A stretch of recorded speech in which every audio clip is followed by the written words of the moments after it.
अस्सलामु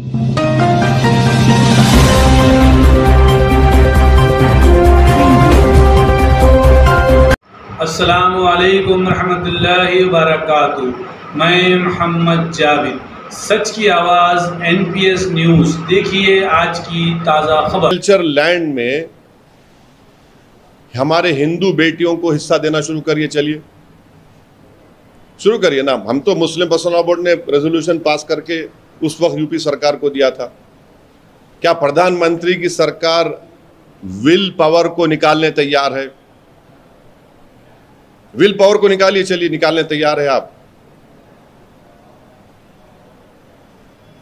बताइए हमको।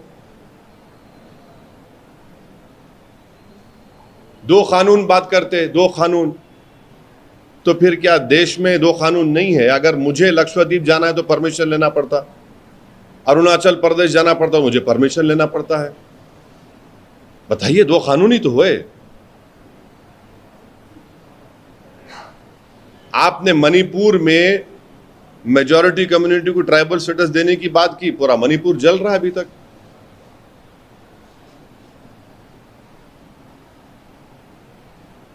प्रधानमंत्री ने आने के साथ ही मणिपुर पे बैठक की है।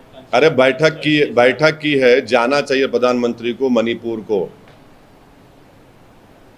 को जाना चाहिए। जिस तरह प्रधानमंत्री की कैबिनेट के लोग एक अमेरिका के एक्स प्रेसिडेंट को नाम लेकर उसको क्रिटिसाइज कर रहे हैं, हम ये पूछना चाह रहे हैं कि चाइना के ऊपर क्यों नहीं नाम लेते भैया? 4000 हथियार जो है मणिपुर की पुलिस स्टेट आर्मरी से लूटे गए। एक आदमी को सस्पेंड नहीं करे प्रधानमंत्री। कश्मीर छोड़ो, अगर ये कोई अपोजिशन स्टेट में होता या कोई एक मुसलमान अगर एक पुलिस वाले को धक्का दे देता तो पूरे बीजेपी वाले रोड पे निकल के आ जाते। क्या हो रहा?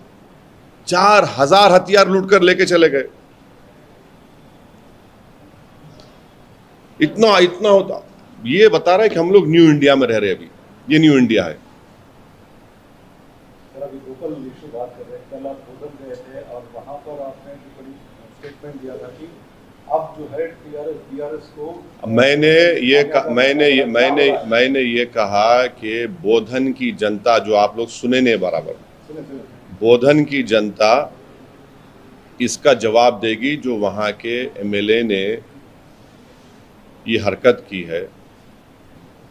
मासूम लोगों को जो उनसे विकास की बात करते हैं उनको आप 307 और कॉन्स्पिरेसी का चार्ज लगाकर जेल में डालते हैं। तो इसका जवाब बोधन की जनता जरूर देगी। मुझे यकीन है कि जब विकास की बात उनसे